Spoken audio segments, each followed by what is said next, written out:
Hi, everyone. My name is Jasmine Elliott. I am here with the One Question Leadership podcast, and I am joined by Mimi Hill. He's Senior Associate Athletic Director of Advancement. Yes, ma'am. Very nice to have you with me. Thank you so much for taking the time out to talk to me today. Yes, I thank you, appreciate Jasmine. it. So if you want to just start off and tell us a little bit about your background. Yeah, absolutely. So, again, Mimi Hill. I have the pleasure of serving as a Senior Associate AD at Hampton University. Been there for all of 4 months now, but had some really fun stops before landing at Hampton. Got my start in athletics as a former hooper, playing basketball collegiately and professionally. So, shout out to Western Kentucky, North Georgia, Germany, and Amsterdam.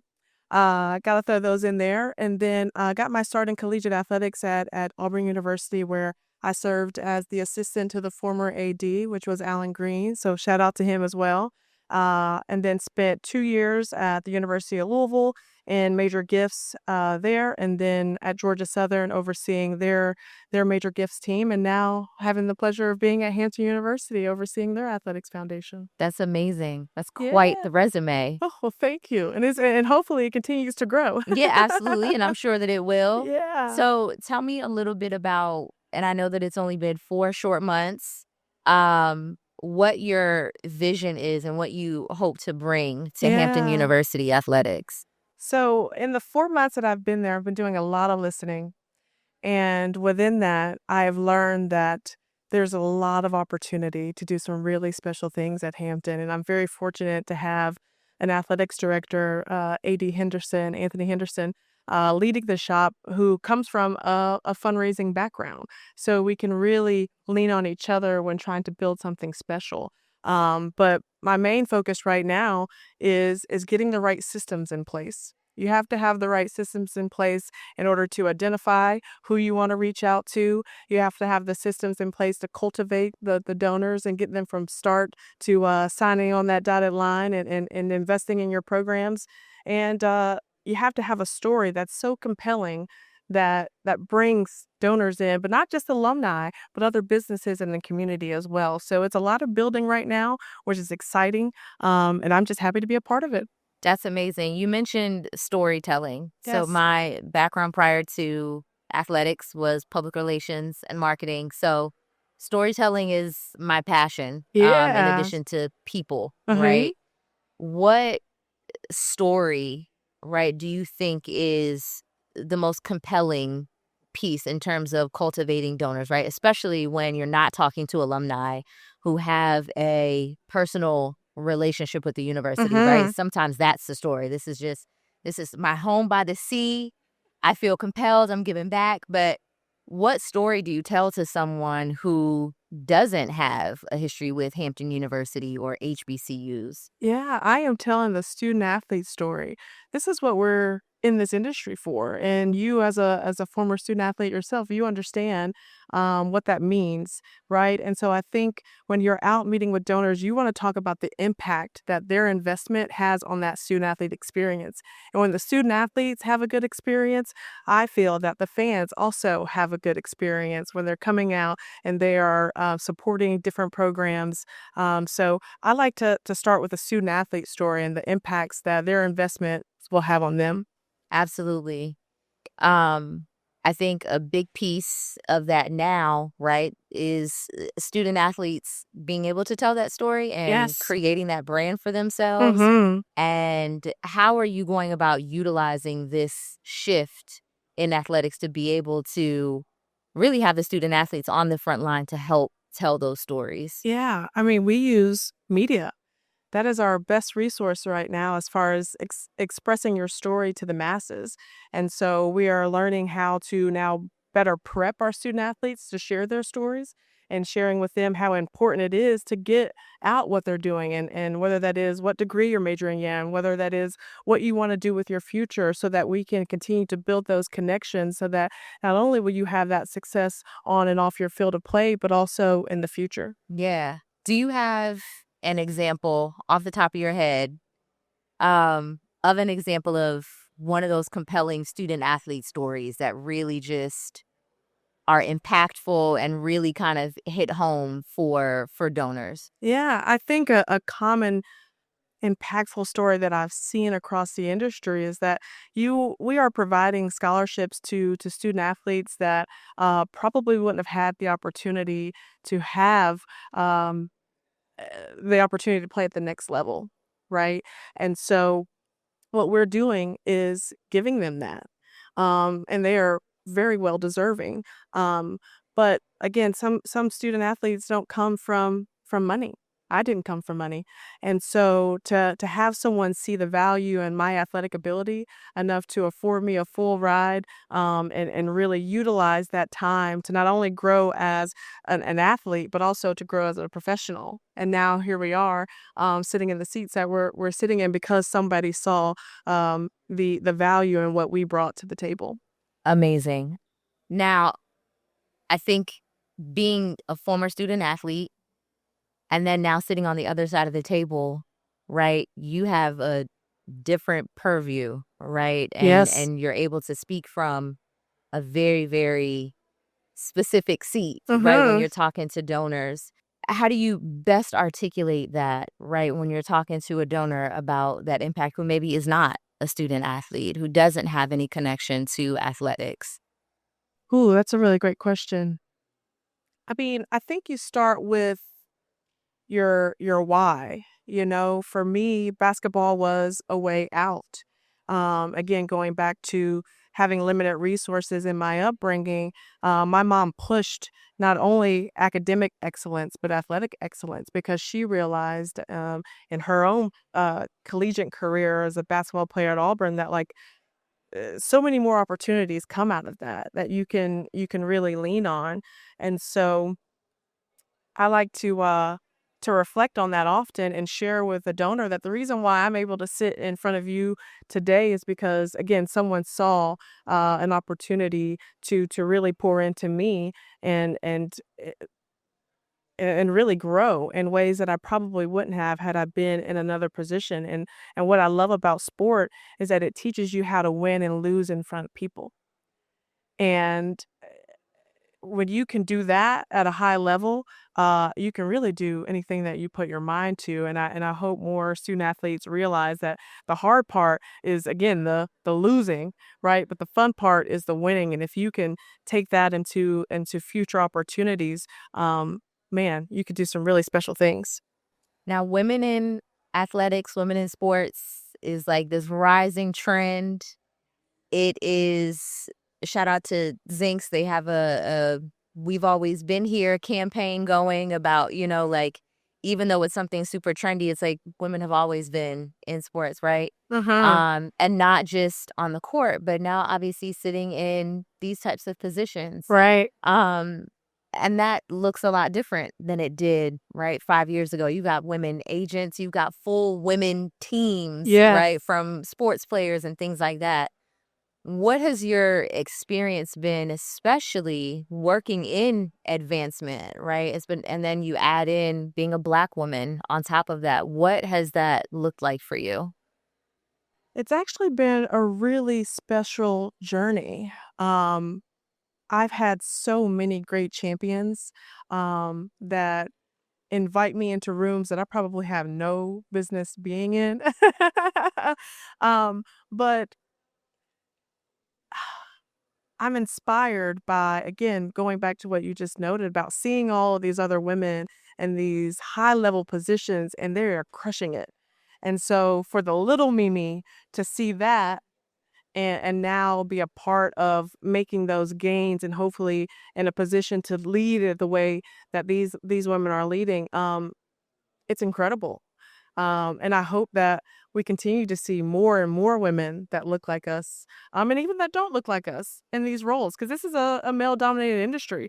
But man, we are making some noise. And we're like, hey, move over. We could do this too. Absolutely, We could do this too. absolutely.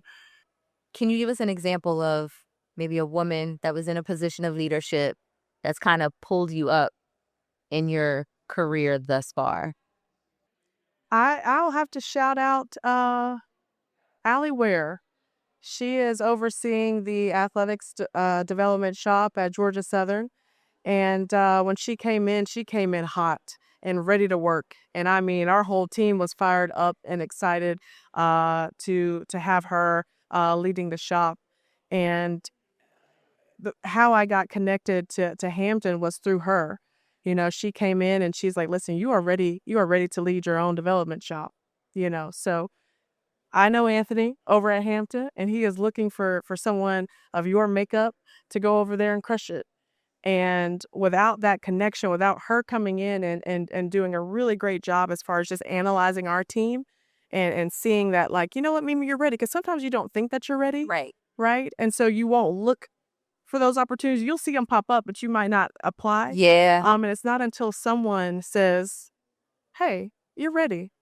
And I'm happy to connect you because you're ready." And so she put her name out there, while putting my name out there, and and entrusted me with that. And so I'm grateful for that. That's Didn't get a chance to amazing. work with her for a long time, but she is again continued to be a champion, and so I know that I'll be able to continue to lean on her.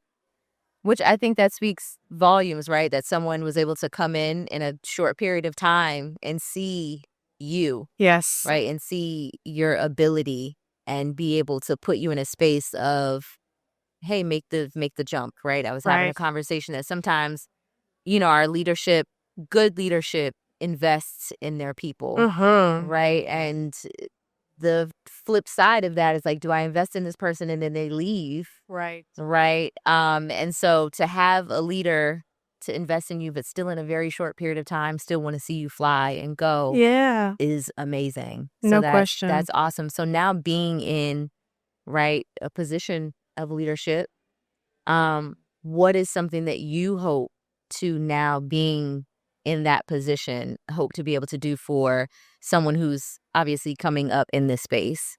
I want to be able to provide the opportunity. Anybody that is what I like to use, humble, hungry, and smart can have a job with me. Essentially, if I have the funds and I have the opening, absolutely. I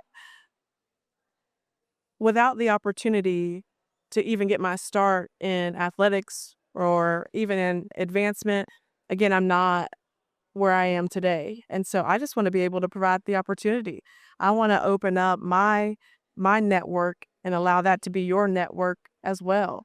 Um, and allow people to grow. And like I want to pour into people. I want you to have to go because you have been so well invested in it, had so many opportunities to grow to now that you're ready for that next position. So the opportunity, that's what I want to provide. That's amazing.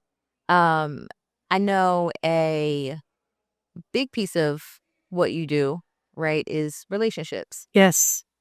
So a lot of people hear advancement, they hear development, and their goal is like this dollar amount. How do we reach this dollar amount? But they forget about the fact that we're in the people of business. Yeah. Um, what's the like biggest gem you could share in terms of just stewardship and stewarding those relationships, um, in what it is that you do? Yeah. So when you're in advancement and you're out, what I like to call friend raising, you have to do a lot of listening. And so when you think about stewardship, it doesn't look the same for everyone. What I've noticed, being at Auburn and Louisville and Georgia Southern, the way we stewarded our donors were different at each stop, and how I will plan to do it at Hampton will look differently because now I have to market it to the people that are investing in us, right? So when you're listening to your donors and asking all the right questions, they'll basically tell you what they want that to look like. In some cases, people don't need a lot. In other cases, people want access. They want to be involved. They want to, have that opportunity to sit down with the AD or the head football coach or women's basketball coach. Um, but while you're listening, um, allow that to take you to what that stewardship piece should look like for that donor. Absolutely. What would you say, um, that you all look for in donors, right? Because we all know the saying, right? All money's not good money. Right. Um, what is something that you look out for when you are meeting donors or when you're prospecting donors? Um, what's that look like? Capacity, the capacity to give, and also the connection. It's very hard to get someone to give to you that's not connected to your program, right? Or connected to the people that are within your program. So when I'm out asking questions, especially in terms of capacity, I'm asking what your hobbies are. Are you taking your family to Spain every year, or do you spend some time in California in the summer months? Are your kids in private school? Are you going to their games, and what does that look like? Those are some pretty big key indicators for me, and also tells me what you like to do. So then I can find a way to connect with you on those pieces. And so I think as development officers, again, that listening piece and figuring out again what that capacity is, and then figuring out how they want to be connected. Do you want to be invited to a practice? Do you want to sit down in front of the team and share with them what your experiences were like at your institution? Um, how do I get you, one, on campus? If you haven't been on campus, and if you have, why are you on campus? You graduated back in 1975, but yet you are still showing up in 2025. Why is that? And getting down to that, that really helps you figure out, okay, how do I build out the system that gets me from hi, my name is Mimi to thank you for your investment in us. Right. I think another big piece, right, when we talk about prospecting donors is also prospecting people for your team. Yeah. Again, people who may come or feel like they have like a sales background, right? You're used to cold calls, you're used to asking for money, but you're not really clear about what relationship building really consists of, right? What is something that people need to know about themselves in terms of being in this industry, right? As far as relationships, we Yeah. know athletics is a industry where we move around a Uh-huh. lot. And so some people, those relationships that you have are my donors are my donors there. I can't tap with you anymore, so I may never speak to you again. I don't need to know how your kids are. Now I'm at this new market, and now these are my right, as opposed to your donors may be people that you send cards to for their children at their graduation, and it may be a while, and maybe I haven't asked you for any money in years, but we really had a genuine relationship. So, what is something that people need to know about themselves to be able to be in this industry? One, you have to know yourself. And in the world that we're in right now, social media is often trying to tell you who you should be, what you should be, and how you should do X, Y, and Z. But you have to know yourself. And when you know yourself, um, you can really do some special things if you allow yourself to really lean into what your strengths are, but then also identifying where your weaknesses lie. Um, and figuring out a way with those weaknesses to to grow them so that they become strengths. Um, what I've really gotten comfortable with is being uncomfortable.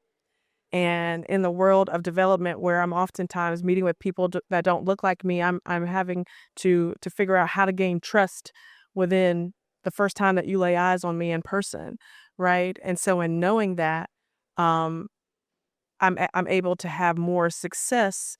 And then again, going back to the weaknesses part, at one point I was afraid to ask people for money. I grew up in a black household. You don't ask nobody for money. Absolutely, You don't absolutely. do that, That was right? a no-no. Exactly. And so that was my weakness, that fear, Mhm. right? But because we're in the friend raising business, you really get to know the people, and you get comfortable enough, and they know what you do because you've shared while you're Right, there, right? Um, and then you'll have that feel of when it's right. But you have to figure that out for yourself, as far as like how you're going to um, grow into being comfortable doing the uncomfortable things. right. I think that's huge. Is there an example that you can give us of a time that you were uncomfortable, pushed through, and came out on the other side successful? Yes. So, when I first told Alan Green that I wanted to get in development, I told him, I was like, listen, I am scared to ask people for money. And he said, Mimi, well, once you ask somebody for $1, you can ask for $1 million. So, you know, call my mom, ask for $1. She's like, sure, right?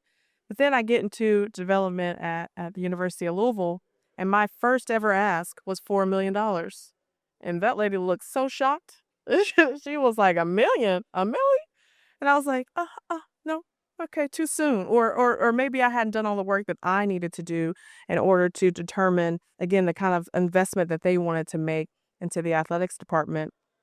But then, you know, 2 years later, I'm at the university, Georgia Southern University, and I come across a donor who is giving $1,000 a year to the soccer program, and someone tells me, well, he comes around, but again, you're not going to get a lot out of him. But he has plenty of money. Never been married, doesn't have any children. Sold a company off for an undisclosed amount, and I was like, I like a challenge, you know. Um, and so I remember spending 6 hours with this particular individual. Um, and a lot of that was in his home and just seeing what he was interested in. And it was history. It was like pictures of his great great great grandma and old artifacts from all over the world. Full of antiques. And so after doing a lot of cultivating with him, I learned that we were in his will. And I wanted to figure out how to get him to invest now. And so what I brought to him was an opportunity to name the soccer field that he once played on. And I said, we need $1 million for it. And he was like, huh, okay. I was like, so yes, an opportunity to leave your legacy that started here for future generations. And he signed on that dotted line, and it's now the Bo Pitts Field. That's amazing. For $1 million. So I got that $1 million eventually. You got the dollar and the million. Right. But I had to fail somewhere to learn how to do it better in the future. And that's why you try to fail early, fail often, and fail forward. Nice. Yeah. Very, very nice. Well, I think that is the time that we had today. Thank you so much. If you could leave just one gem, one piece of advice for little Mimi, what would you say? Be comfortable being uncomfortable. That is the best way to grow. Mimi out. That was amazing. Well, again, I'm with Mimi Hill, the Senior Associate Athletic Director of Advancement at Hampton University. And again, my name is Jasmine Elliott with the One Question Leadership Podcast. Mimi, thank you very much. This has been a pleasure. Thank you, Jasmine. Appreciate it.